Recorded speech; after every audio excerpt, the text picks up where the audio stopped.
მოგესალმებით ყველას. უზენაესი ალლაჰის ფარველობა და მისი წყალობა არ მოხლებოდეთ. 11 თვის ნატრულმა რამადანის მთვარემ კარზე მოგვიყევდა.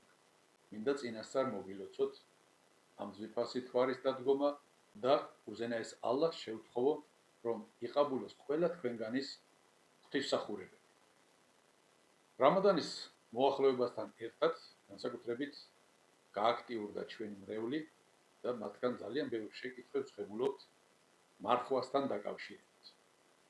ინშალლა, მთელი რამადანის განმავლობაში შევეცდები უპასუხო თქვენს შეკითხვებს და გაგიკეთოთ შესაბამისი საჭირო განმარტებები.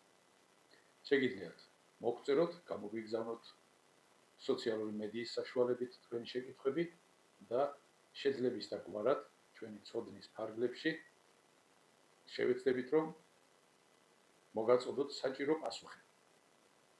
ამათგან ერთ-ერთი ხშირად დასმული და აქტუალური შეკითხვა უკავშირდება ადამიანებს, რომლებსაც გარკვეული ჯანმრთელობის პრობლემების გამო უჭირთ მარხვა. მათ შორის არიან ისეთები, რომლებიც სხვადასხვა მედიკამენტებს ხებულობენ. და ყოველთვის გვეკითხებიან, რომ არის თუ არა შესაძლებელი ამ მედიკამენტების ღამის საათებში მიღება. ძვირფასო მორწმუნეებო, პირველ რიგში ამ საკითხთან დაკავშირებით კონსულტაცია უნდა გაიაროთ თქვენს ექიმთან.